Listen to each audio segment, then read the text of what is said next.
तो हमारा जो टॉपिक है आज का वो है Coulomb's law in terms of position vector. ठीक है, कूलम्स लॉ को आज हम लिखेंगे इन टर्म्स ऑफ पोजीशन वेक्टर। जिस तरह से हमने ऑलरेडी लिखा हुआ है Coulomb's law in vector form, इसी तरह आज एक और फॉर्म करेंगे, लेकिन उसमें हम क्या इन्वॉल्व करेंगे, पोजीशन वेक्टर। ठीक है ना। सबसे पहले आपको ऑलरेडी पढ़ा होगा आपने 11th में, पोजीशन वेक्टर क्या होता है। पोजीशन वेक्टर वो वेक्टर होता है जो एक बॉडी की या एक पार्टिकल की पोजीशन को लोकेट करता है ओरिजिन से। यानी कि एक पार्टिकल या एक बॉडी कितनी दूर है ओरिजिन से, उसको जब हम रिप्रेजेंट करते हैं ना, वो हम रिप्रेजेंट करते हैं इन टर्म्स ऑफ पोजीशन वेक्टर। ठीक, तो हमारा है Coulomb's law in terms of position vector. उसके लिए हम कंसिडर कर लेते हैं रेक्टेंगुलर कोऑर्डिनेट एक्सिस। ठीक है, हम कंसिडर कर लेते हैं, से सपोज हमारे पास ये है एक्स एक्सिस और ये हमारे पास वाई एक्सिस।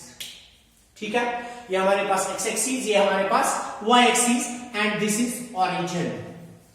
ठीक है, हमने एक्स एक्सिस और वाई एक्सिस कंसिडर की एंड दिस इज ओरिजिन।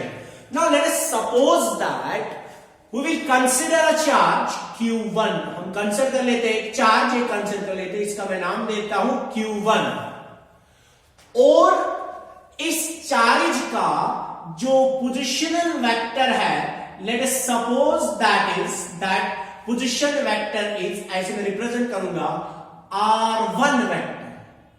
ठीक है, what is r1? It is the position vector of q1। ठीक, and we will consider another charge, we will consider another charge that is q2, जिसका positional vector क्या है, जिसका positional vector है r2। ठीक, हमने कंसिडर किए दो charges q1 and q2। now let r1 vector be the position vector of q1, r2 vector be the position vector of charge q2. Let us suppose that they are separated by some distance. ठीक, they are separated by some distance of r. What is r? r is the distance of separation between q1 and q2. जैसे बेटा हम लोगों को पता है, जो हमने प्रीवियस टॉपिक में पढ़ा कि कूलम्स लॉ जो है it is Newtonian in character है। उसका मतलब कि ये ओबे करता है Newton's third law of motion को। ये यानी जब दो चार्जेस एक फाइनाइट डिस्टेंस पे रखे जाते हैं ना, ये एक दूसरे के ऊपर mutual force of interaction exert करते हैं। दैट मीन ए अगर बी पे फोर्स एक्सर्ट करेगा ना, तो बी भी ए पे फोर्स एक्सर्ट कर लेता है।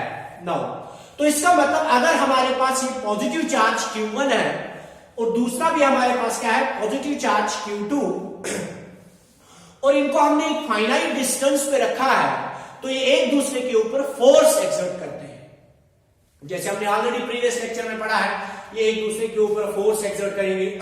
नाउ ऑलरेडी मैंने प्रीवियस लेक्चर्स में टर्म्स को डिफाइन किया हुआ है। Now let us suppose that F12, already इसको डिफाइन किया हमने प्रीवियस लेक्चर में। F12 क्या होता था वहां पर? F12 होता था force on Q1 due to Q2। Previous lecture में मैंने किया है, बिल्कुल सेम मैं रिप्रेजेंट करूंगा। क्या है? F12। What is F12? F12 vector is force on Q1 due to Q2। And similarly ये इस पे फोर्स एक्सर्ट करेगा। कौन? Q1 भी Q2 पे फोर्स एक्सर्ट करेगा। वो रिपल्सिव होगा तो बाहर की ओर होगा। क्या नाम रखा था उसका? F21 vector. तो F21 वेक्टर क्या रिप्रेजेंट करता है? वो रिप्रेजेंट करता है force on Q2 due to Q1।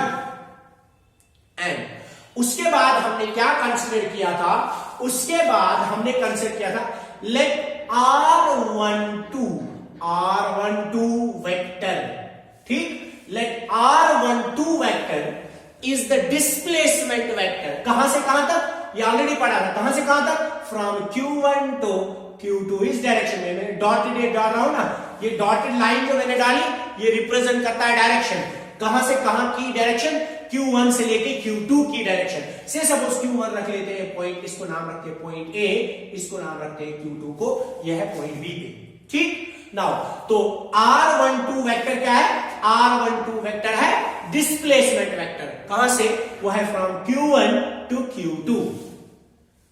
तो इसका पोजीशन वेक्टर कहां होगा, ये सॉरी इसका ये डायरेक्शनल यूनिट वेक्टर कहां की ओर होगा, यूनिट वेक्टर भी उसी डायरेक्शन में होगा, R12 कैप, ये भी इसी डायरेक्शन में होगा, जिस तरह से प्रीवियस क्वेश्चन में हम लोगों ने डिस्कस किया था। यानी कि अगर ये वेक्टर यहां होता है ना, कोई भी वेक्टर से सपोज ए वेक्टर, उसका यूनिट वेक्टर भी उसी डायरेक्शन में होता है, ए कैप भी यहां पर होता है।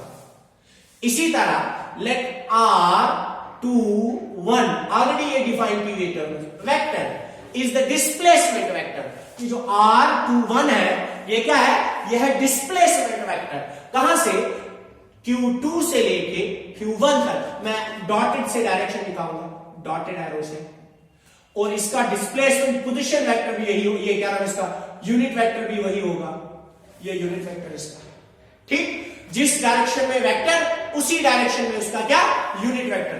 इस एरो से कंफ्यूज मत होना, ये नोटेशन का एरो है, ठीक, ये मैं रिप्रेजेंट कर रहा हूं वेक्टर क्वांटिटी को, और ये डॉटेड लाइन जो मैंने डाली ना, ये डायरेक्शन रिप्रेजेंट करेगा इसका, जो मैं समझाने के लिए आपको डायग्राम पे समझा रहा हूं, ठीक। तो डॉटेड एक्चुअली डायरेक्शन रिप्रेजेंट करेगा। नाउ अब हम क्या करते थे, इतना तो हमने प्रीवियस क्वेश्चन में भी पढ़ा था, जब हमने पढ़ा था Coulomb's law in terms of, या Coulomb's law in vector form जब पढ़ा था हमने, तो ठीक है। तो अब ये डायग्राम क्लियर हुई, आई होप क्लियर हुई होगी।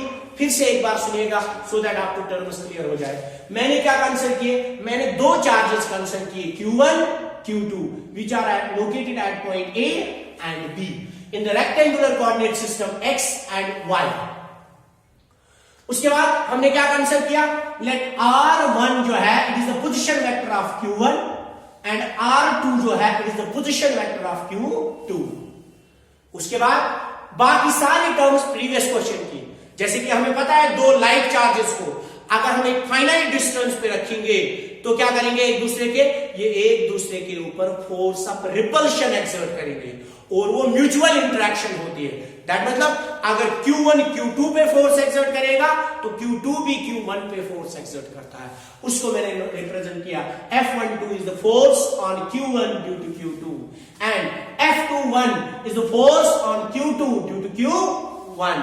फिर उसके बाद एक और टर्म मैंने यहां पर डिफाइन की थी, क्या, R12 वेक्टर। R12 वेक्टर क्या था, it is the displacement vector, कहां से, from Q1 to Q2।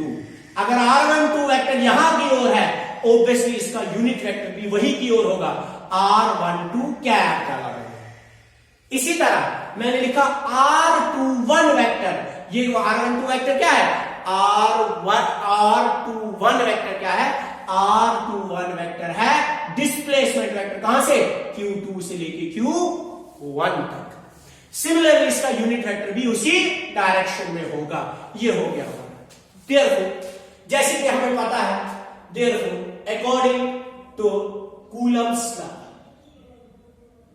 Coulomb's law, ठीक, अगर वेक्टर फॉर्म में इसको लिखा जाए तो मैं लिख सकता हूं F12 vector is equal to, already पढ़ा है, F12 वेक्टर इज इक्वल किसके बराबर, 1/4 pi epsilon naught Q1 Q2 divided by distance of separation that's R square, ठीक, इनटू, ये तो क्योंकि मैंने ऑलरेडी बोला अगर हम किसी वेक्टर को लिखते मैथमेटिकली है ना, तो एक तो हम उसका मैग्नीट्यूड रिप्रेजेंट करते हैं और दूसरा हम उसका डायरेक्शन रिप्रेजेंट करते हैं। एक मैग्नीट्यूड, दूसरा क्या, डायरेक्शन।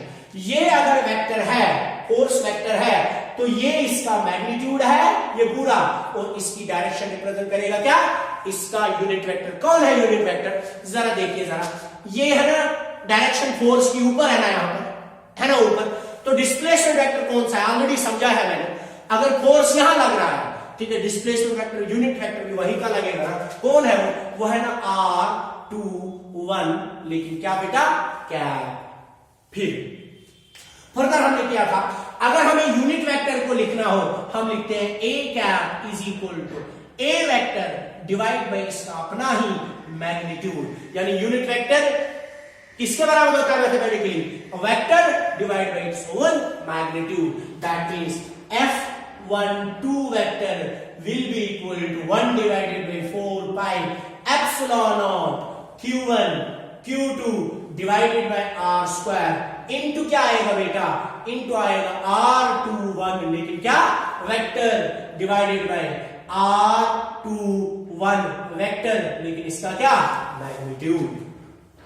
लेकिन बेटा ऑलरेडी मैंने प्रीवियस लेक्चर में ऑलरेडी मैंने समझाया हुआ है, मैंने क्या समझाया था वहां पर, जरा एक बार फिर से यहां पर देखिए, अगर आप r21 वेक्टर को देखोगे ना, इसका जो मैग्नीट्यूड होता है, देखो जरा r21 वेक्टर जो है ना, इसका जो मैग्नीट्यूड है वो किसके बराबर है, वो है ना r के बराबर।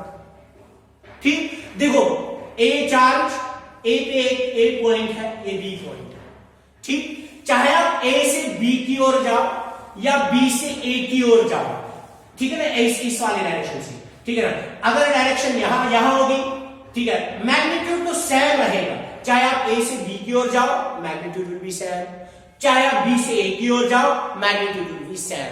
वही मैंने बोला, अगर आप r12 वेक्टर लिखो it is equal to minus times of r21 vector, इनका डायरेक्शन अपोजिट है, बट अगर आप मैग्नीट्यूड के बारे में बात करोगे, magnitude of r21 vector is equal to magnitude of r21 vector which is equal to किसके बराबर, which is equal to r, that means दोनों का मैग्नीट्यूड क्या है, दोनों का मैग्नीट्यूड सेम है, तो मैंने लिखा यहां पर r21 vector it is equal to r, that मतलब या तो r21 वेक्टर की बजाय मैं मैग्नीट्यूड ऑफ ये r लिखूंगा, या मैं r के बदले क्या लिखूंगा, magnitude of r21 vector, same ही बात है ना, ठीक है। तो देयरफॉर ये लॉजिक यूज करके can't I write that f12 vector is equal to 1/4 pi epsilon naught q1 q2 divide, ये है ना r square, can't I write that r21 vector का स्क्वायर, क्योंकि ये तो इसी के बराबर है ना, तो मैं लिख लेता हूं it is magnitude of r21 vector का, लेकिन स्क्वायर इनटू क्या है r21 वेक्टर डिवाइड क्या है मैग्नीट्यूड ऑफ r21 वेक्टर का मैग्नीट्यूड ऑफ r12 वेक्टर। अगर ये आ गए, ये समझ में आ गए, यहां पर ये r के बदले मैंने क्या लिखा, r के बदले लिखा मैंने r21 वेक्टर, जरा इसको कॉपी कीजिएगा पहले, फिर मैं इरेज कर रहा हूं इसको,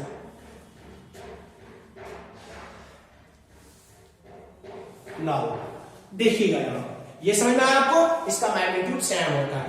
नाउ अब क्या होगा, अब मैं यहां से लिख सकता हूं ना f12 vector is equal to किसके बराबर, 1 divided by 4 pi epsilon not, फिर क्या है, फिर है q1 q2 डिवाइड बाई क्या है r21 vector square into r21, है ना मैग्नीट्यूड, कहां क्या रहता है, इट्स r21 वेक्टर, मैग्नीट्यूड तो है लेकिन q है ना, square into this is q, ठीक, एंड इनटू में लिख दूं यहां पर r, क्या नाम है इसका 2 1, लेकिन यहां पर क्या, यहां पर आएगा vector. Late us suppose that this is equation first. अब मैंने इसको इक्वेशन फर्स्ट क्यों रखा, इसको मैंने इसलिए इक्वेशन फर्स्ट रखा क्योंकि अब मुझे चाहिए, इसको मैंने इसलिए इक्वेशन फर्स्ट रखा क्योंकि अब मुझे चाहिए r21 वेक्टर का वैल्यू, वो मैं कैसे निकालूंगा, फर्स्ट ऑफ ऑल आप इसको कॉपी कीजिएगा इस पोर्शन को,